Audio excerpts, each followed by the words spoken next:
हामी कृषि प्रधान देशको नागरिक भन्दै आएको दशकौँ भइसक्यो, तर अहिलेसम्म हामी भन्न सकिरहेका छैनौँ कि हामी कृषि प्रधान देशभन्दा पनि कृषक प्रधान देशका नागरिक हौँ भनेर।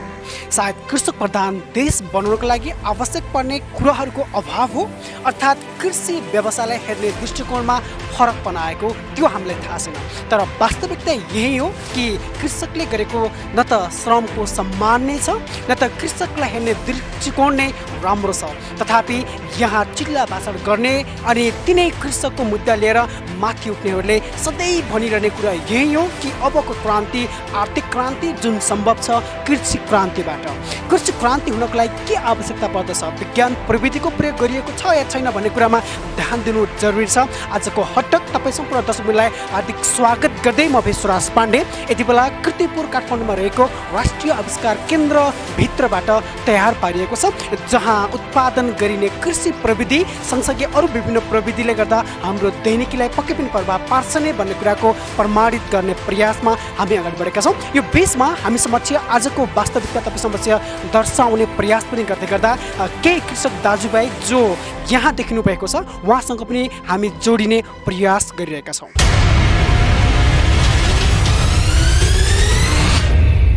यति बेला तपाईँ म समक्ष रहँदै गर्दा राष्ट्रिय आविष्कार केन्द्रमा आइपुग्नु भएको छ। तपाईँको शुभ नाम, कहाँबाट के को लागि यहाँ आउनुभयो? मेरो शिवकुमार बस्नेत, म चाहिँ दोलखा जिल्ला सैलुङ गाउँपालिकाबाट हो र म चाहिँ यहाँ त्यही बाँदर धपाउने यन्त्रको लागि चाहिँ उहाँदेखि यहाँसम्म आइपुगेको। तपाईँको घर दोलखा हुँदै गर्दा बाँदर धपाउने मेसिन पाइन्छ कि भन्ने हिसाबले तपाईँ खुदै यहाँ आउनुभएको छ। भनेपछि तपाईँ कृषक नै हो? हजुर, म कृषक नै हो। अहिले कृषि व्यवसाय के गरिरहनु भएको छ? कति रोपनी जग्गाको प्रयोग गर्दै हुनुहुन्छ? म अहिले त्यही 5 6 रोपनीमा चाहिँ म तरकारी खेती गर्दैछु। अहिले भर्खरै सुरुवात पनि हो र यो चाहिँ अब यो बाँदरले चाहिँ अलि आतङ्क मचाएको भएर चाहिँ के गर्न नदिएर चाहिँ र यसको लागि चाहिँ म खोज्दै यहाँसम्म आइपुगेको। बाँदरको कुरा गर्दै गर्दा त्यहाँका जो कृषक दाजुभाइ दिदीबहिनी हुनुहुन्छ उहाँहरूले खास कसरी बाँदरको आतङ्क यति बेला सामना गरिरहनु भएको छ? अहिले चाहिँ त्यहाँ गाउँको अवस्था हेर्ने हो भने चाहिँ त्यहाँ दिनमा 1 जना 2 जना चाहिँ पालै बसेर चाहिँ ड्युटी बसेर धपाउने चलिरहेछ अहिले त्यहाँ चाहिँ। त्यो चाहिँ अब सधैँभरि सम्भव भएन र अब कति दिन रुङ्ने भनेर चाहिँ अनि यो आविष्कार केन्द्रले चाहिँ यो यन्त्र बनाएको छ भनेर चाहिँ म यहाँ आएको। यति बेला मकैको सिजन जस्तो लाग्छ, मकै खाने काम गर्छ बाँदर अथवा के खाएर सताउने गर्छ? मकै पनि खाइदिने, त्यसपछि बारीमा भएको तरकारीहरू सबै नष्टै गरिदिन्छ अनि घरभित्र समेत छिर्न नै भ्याउँछ चाहिँ सबै उसले मतलब आतङ्कै छ भनौँ न बाँदरको। केही पनि बाँकी राख्दैन उसले त्यहाँ भेटे जति खानलाई चाहिँ। बाँदरको आतङ्क सँगसँगै अरू कृषक दाजुभाइ दिदीबहिनीका समस्याहरू तपाईँले नजिकबाट निहाल्नु भएको छ, तपाईँ आफै पनि कृषक हुनुहुन्छ, ती समस्याहरू के हुन सक्लान्? अब यसको यो कृषिको समस्या भन्दाखेरि त अब धेरै नै हुन्छ। अहिले तत्काल हेर्दाखेरि अब एक त यो कृषक बन्नु नै अहिले एउटा ठुलो समस्या भइसक्यो क्या। मतलब कृषि काम गरेर पनि दैनिकी गुजारा चलाउन चाहिँ हर कोहीको समस्या छ अहिले। र यसमा अब स्थानीय स्तरको स्थानीय सरकारदेखि लिएर केन्द्रीय सरकार त्यति धेरै ठुलो ध्यान त छैन। यसमा धेरै ठुलो सहयोग नगरे कम्तीमा कृषकले उत्पादन गरेको चिजहरूको उचित मूल्याङ्कन भइदियो भने सबभन्दा ठुलो राहत चाहिँ यहीँबाट मिल्ला जस्तो लाग्छ मलाई। र मेन समस्या नै त्यही नै छ अहिले, उत्पादनको उचित बजारको मूल्य नै छैन। भन्नुपर्दा कृषकले जति श्रम गरेका हुन्छन् त्यो श्रमको सम्मानको रूपमा पाउने जुन प्रतिफल छ त्यो अत्यन्त न्यून छ भन्ने कुरा तपाईँको? एकदमै न्यून छ। त्यसपछि अब अलिक दुर्गम गाउँ ठाउँतिर अलिकति गर्दाखेरि तपाईँको उत्पादन गरेका चिजहरू बजार लाउनै सबभन्दा ठुलो मुस्किल हुन्छ। अब एउटा गाडी नै लिएर जाँदा पनि तपाईँको 10-12 हजार एउटा गाडी भाडै पर्छ। त्यहाँसम्म पुर्याउँदा चाहिँ त्यो गाडी त्यो बेचेको सामानबाट चाहिँ गाडी भाडा तिर्न नै पुग्दैन क्या। समस्या चाहिँ त्यो पनि छ। अब त्यहाँ त्यसमा बिउ विषादीहरूको मलको हरेक कुराको अभाव त त्यो झेल्नु पर्ने सामान्य कुरै भइरहेछ। यो त सकभर त्यो मेरो विचारमा सरकारले यसमा सहयोग गर्न सक्ने भने चाहिँ उचित मूल्याङ्कन गरिदियो भने सायद सबभन्दा ठुलो राहत होला कृषकहरूलाई भन्ने मेरो विचार छ जहाँसम्म लाग्छ। यी यावत समस्याहरू त अहिले स्थानीय सरकार बन्दै गर्दा तिनीहरूले पनि नदेखेको होइन, नभोगेको होइन। ती समस्याको समाधान गर्नको लागि स्थानीय जनप्रतिनिधि या स्थानीय सरकारको कुनै त्यस्तो कदमहरू उठेको पाउनु भएको छ या छैन? अहिलेसम्म मैले मेरो स्थानीय स्तरमा हेर्दाखेरि चाहिँ यो कुराको कुनै पनि कदम छैन।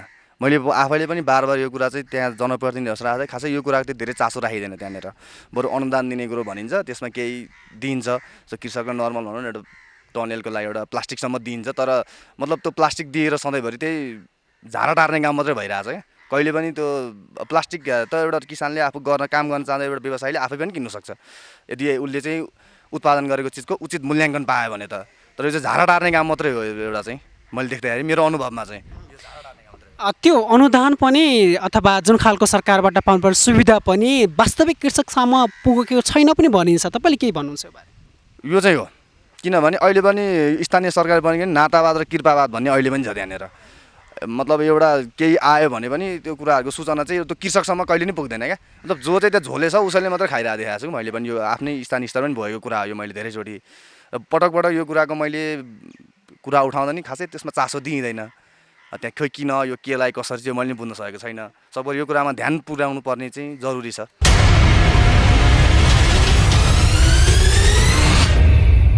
राष्ट्रिय आविष्कार केन्द्र एउटा त्यस्तो केन्द्र जसले वास्तवमा युवामा भएको क्षमताको प्रयोग गर्दै देशमा प्रविधि भित्राउने काम गर्दै आएको धेरै भएको छैन, तर छोटो समयमा पनि यसले ख्याति प्राप्त गरिसकेको छ। भर्खर मात्र कृषक राखेको समस्याको समाधान खोज्ने सँगसँगै अरू प्रविधि के भित्रिएका छन् त्यो बारे जानकारी दिने मनसाय आजको हटटकले गरेको छ। सो अनुसार हामी यति बेला राष्ट्रिय आविष्कार केन्द्रभित्र प्रवेश गर्दैछौँ र यसबारेको थप जानकारी हामी दिने तयारी छौँ।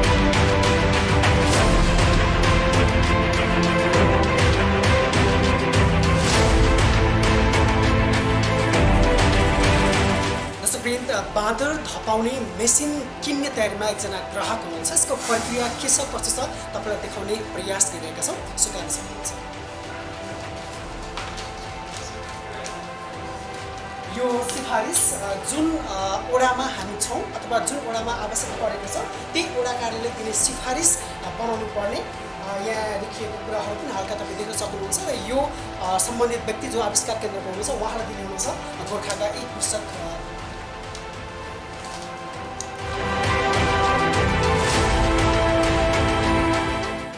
त्यसैगरी राष्ट्रिय आविष्कार केन्द्र आफैमा एउटा यस्तो वातावरण दिने ठाउँ हो जहाँ युवामा भएको क्षमताको प्रयोग गरेर प्रविधिलाई भित्राउन सकिन्छ।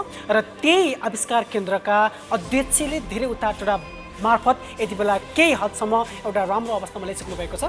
उहाँसँग यस बारेमा के बुझ्ने प्रयास स्वरूप हटक उहाँतर्फ आकर्षित हुँदै अगाडि बढिरहेको छ।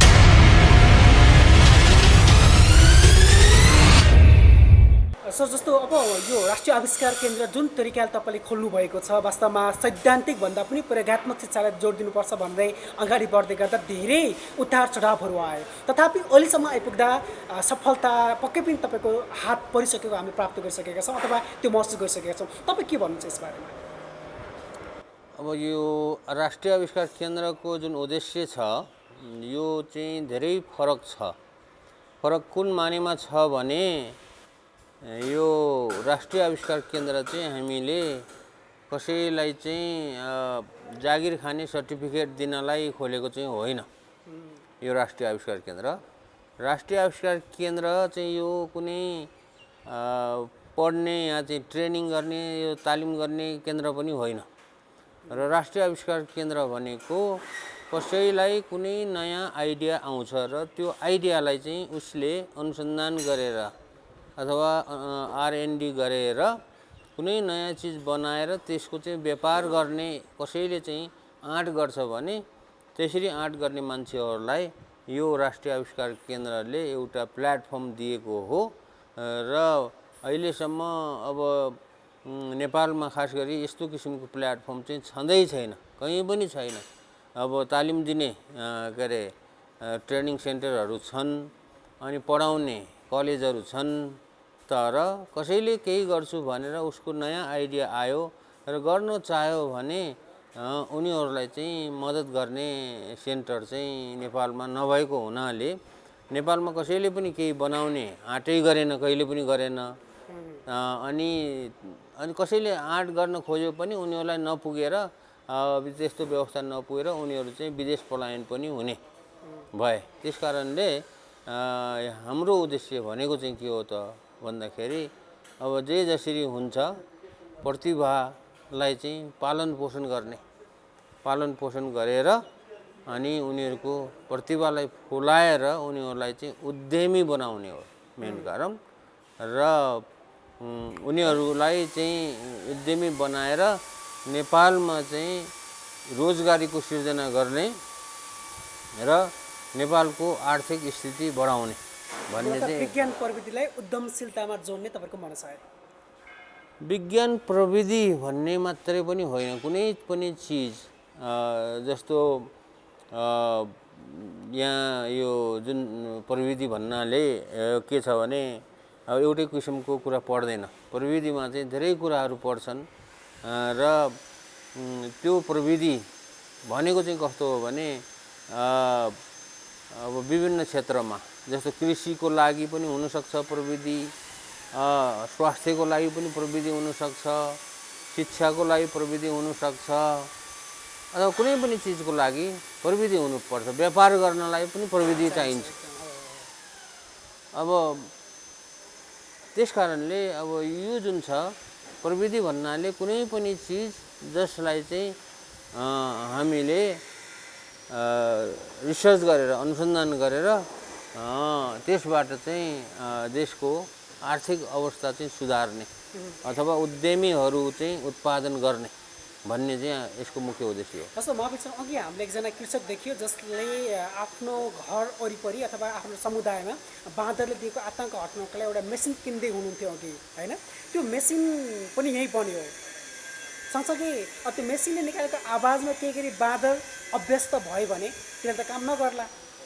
त्यो पक्कै पनि हुन्छ नि। बाँदर त अब एउटा बाठो प्राणी भएको हुनाले एउटै चिजले चाहिँ त्यसलाई चाहिँ त्यसको समस्या समाधान गर्ने भन्ने हुँदैन। अब अहिले जुन समस्या समाधान गर्नको लागि जुन कुरो निकालिएको छ त्यो चाहिँ अभ्यस्त हुन्छ अनि त्यसपछि अब अर्को के निकाल्नुपर्छ। त्यस कारणले अनुसन्धान भन्ने कुरामा त्यो बाँदरको कुरा मात्र होइन, कुनै पनि कुराहरूको अनुसन्धान गर्दाखेरि एउटा चिजले मात्रै हुँदैन, त्यसलाई चाहिँ परिस्थिति अनुसार आवश्यकता अनुसार परिमार्जन गर्दै लैजानुपर्छ र बनाउँदै जानुपर्छ, थप्दै जानुपर्छ। र यो बाँदरको त एउटा उदाहरण भयो। अब बाँदरको लागि पनि अब हामीले यो त तत्कालै चाहिँ चाहिने भएको हुनाले अहिले जो बनाइएको छ यो चाहिँ एउटा के अरे पिभिसी पाइपलाई जोडेर बनाइएको छ। त्यसको सट्टामा अरू चिजहरू पनि बाँदरको लागि भनेर अब बनाउँदैछन् र जुन छ अहिलेको भन्दा अलि बेग्लै किसिमको बेग्लै तरिकाले गर्ने आवाज त आवाज नै निकाल्ने हो। अब तर तिनीहरूमा चाहिँ अलिकति प्रविधि चाहिँ त्यहाँ चाहिँ थपेर यो बाँदरले पट्काउने जो बन्दुक जस्तो छ त्यो जुन ढुङ्ग्रो छ त्योमा भन्दा अलि चाहिँ प्रविधि थपेर बनाएको मतलब अब त्यो बाँदरलाई चाहिँ एउटा आवाजभन्दा बाहेक अरू के गर्दाखेरि तर्सिन्छ भन्ने किसिमको विकासहरू रिसर्चहरू हुँदैछ। यसो कोरोनाको महामारीमा रहनुभन्दा अगाडि तपाईँले कृषिको लागि विभिन्न प्रविधि निकाल्ने तयारीमा हुनुहुन्थ्यो, तर बिचमा आएर कोरोनासँग सम्बन्धित नै कामहरू गरिरहनु भएको छ। त्यो कृषिमा आवश्यक पर्ने प्रविधि नेपालको लागि के कल्पना गर्नुभएको छ अथवा के काम? होइन, त्यो मैले कल्पना गर्ने होइन, किनभने म चाहिँ कृषिविद पनि होइन। यहाँ कृषिको लागि विभिन्न किसिमको परिकल्पना गरेर अनि विभिन्न किसिमको काम गर्ने साथीहरूलाई चाहिँ अथवा त्यस्तो आइडिया भएको मान्छेहरूलाई हामीले सहयोग गर्ने हो। योभन्दा अगाडि कृषिको लागि गर्न खोजिरहेको कुरा चाहिँ अब त्यो कृषकले उत्पादन गरेको चिजलाई चाहिँ सुरक्षित साथ केही समयसम्म तुरुन्तै बजारमा गएन भने चाहिँ सुरक्षित राख्ने सब्जी कोठी भन्ने चिज त्यो बनाइरहेको थियो। त्यो पनि करिब त्यो सिद्धिसकेको छ। अब अन्य कृषिमा चाहिँ के छ त भन्दाखेरि यो कुखुराको दाना बनाउनको लागि चाहिँ झिँगाको के अरे लार्भा निकालेर झिँगा पालेर त्यसबाट लार्भा निकालेर त्यसलाई चाहिँ दाना बनाउने भन्ने काम त्यो पनि भइरहेको थियो र लगभग त्यो पनि सफल भइसकेको छ। अब यसको साथसाथै अब कृषकहरूले उत्पादन गरेको अदुवाबाट चाहिँ केही जुसहरू निकालेर अथवा सफ्ट ड्रिङ्कहरू निकालेर त्यसको बजारीकरण गर्ने भन्ने कुराहरू पनि थियो र त्यो पनि भइरहेको थियो। अब अर्को कुरो यो कृषकहरूलाई चाहिने भनौँ न विभिन्न किसिमको औजारहरू सानो सस्तो किसिमको हाते औजारहरू बनाउन सकिन्छ कि भन्ने कुरामा पनि केही भाइहरूले काम गरेका थिए। यस्तो किसिमले कृषिमा मात्रै नभइकन हरेक फिल्डमा जसले जे आइडिया ल्याउँछ त्यो कामहरू चाहिँ भइरहेको थियो। अहिले यो समयमा के कस्ता कामहरू भइरहेको अहिलेको काम त सबै कोरोना सम्बन्धी काम नै हो भने पनि हुन्छ, किनभने कोरोनाको लागि विभिन्न किसिमका 10-11वटा चिजहरू यहाँ बनाइरहेका छन्, परीक्षण गरिरहेका छन्। कतिले काम गरेर सफल भयो भनेदेखि बजारमा पनि के अरे अस्पतालहरूमा यो पुर्याइएको छ, तर अन्य कुराहरूमा चाहिँ फोकस गर्न सकिएको छैन, किनभने यति यो कोरोनाकै कामहरूको चाहिँ आवश्यकता बढी देखिएको हुनाले त्यो चाहिँ अगाडि बढिएको छैन। जस्तो हामीले प्रविधिलाई जोड्न सकेनौँ भन्ने गुनासोहरू जहीँ कतै सुनिरहेका छौँ। हामीले बनाउन सकेनौँ अथवा बनाएकोलाई हामी प्रयोग गर्न सकेनौँ भन्ने कुरा रहन्छ।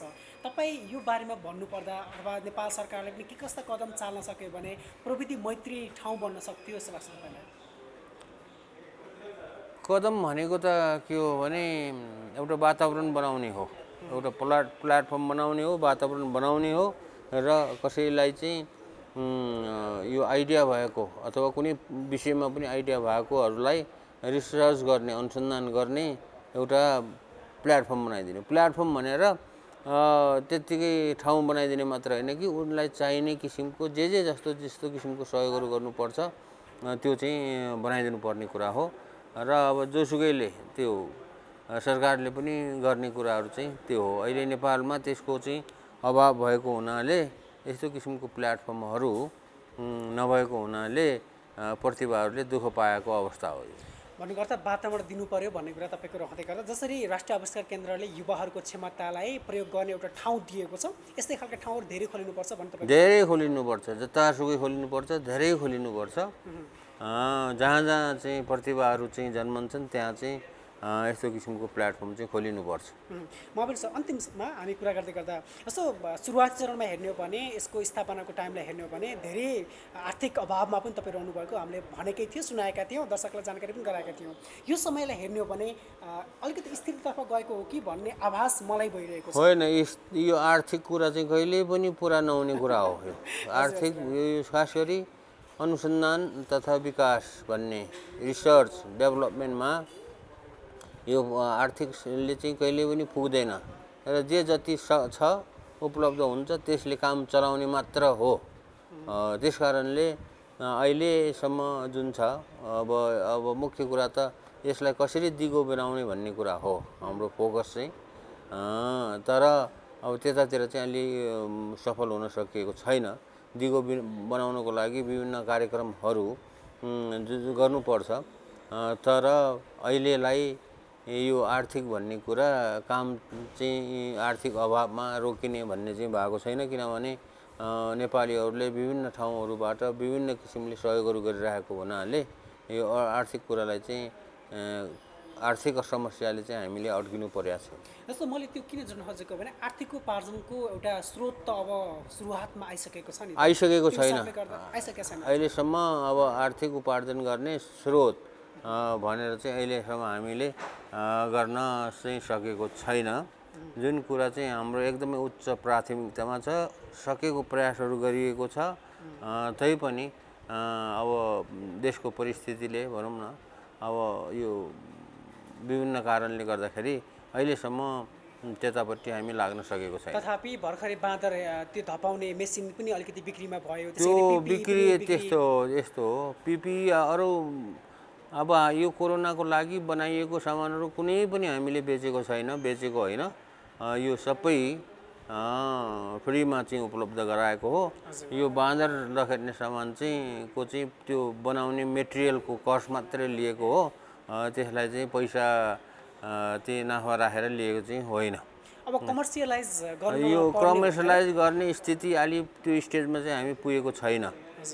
त्यो पुग्नलाई अझै पनि यो कहिल्यै नगरेको काम भएको हुनाले कमर्सियलाइज त गर्ने हो, तर कमर्सियलाइज गर्ने स्थितिमा चाहिँ अहिलेसम्म हामी पुगेका छैनौँ। र यो अहिले भएको यो कोरोनाको काम त यो चाहिँ अब एक किसिमको सामाजिक काम हो, समाज सेवाको काम भएको हुनाले यसलाई चाहिँ हामीले व्यवसायीकरण चाहिँ नगरेको। अन्तिममा के भन्न चाहनुहुन्छ दर्शकहरूले यति बेला टेलिभिजन हेरिरहनु भएको छ भने हट्टको अब दर्शकहरूलाई चाहिँ मैले भन्ने कुरा के हो भने राष्ट्रिय आविष्कार केन्द्र भन्ने बारेमा तपाईँहरूले सुन्नु भएको छैन भने सुन्नुहोस्।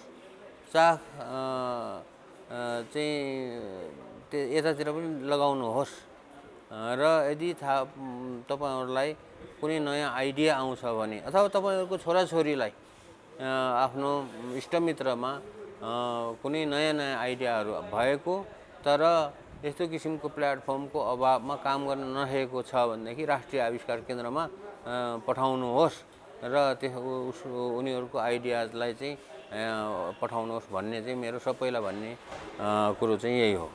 ल धन्यवाद।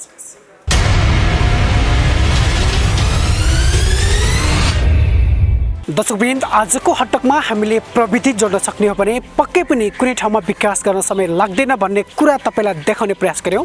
र जसरी राष्ट्रिय आविष्कार केन्द्रले युवाको क्षमता प्रयोग गर्नको लागि वातावरण दिएको छ, त्यसरी नै वातावरण एउटा होइन धेरैको आवश्यकता छ। यहाँ प्रत्येक ठाउँमा यस्ता खालका आविष्कार केन्द्रहरू खोल्दै जाने हो भने पक्कै पनि एउटा देशले फड्को मार्नको लागि समय लाग्दैन। विशेष गरी कृषिलाई क्रान्तिको रूपमा ल्याउनको लागि जहाँबाट आर्थिक क्रान्ति गर्ने मनसाय हामी बनाइरहेका छौँ, हामी पोलिसीमा त्यो खालको कुरा गर्छौँ भने हामी अब राष्ट्रिय आविष्कार केन्द्र जस्ता अरू केन्द्रको परिकल्पना किन नगर्ने, जहाँबाट विदेशीको युवाको क्षमता पनि प्रयोग होस् अनि प्रविधि मैत्री वातावरण बनाउँदै गर्दा एउटा बाटोबाट अगाडि बढ्दै गर्दा हामी साँच्चै फड्को मार्न पनि सक्छौँ भन्ने कुरा यहीँबाट प्रश्न हुन्छ। तपाईँ सम्पूर्ण दर्शकको शुभफलको कामना गर्दै आजको हटक हामी राष्ट्रिय आविष्कार केन्द्र कीर्तिपुरबाट रेकर्ड गर्ने काम गरिसक्यौँ। अर्को हप्ता पुनः अर्को विशेष इस्युमा उठान गर्ने गरी आउनेछौँ। हेर्दै गर्नुहोस् कृषि टेलिभिजन।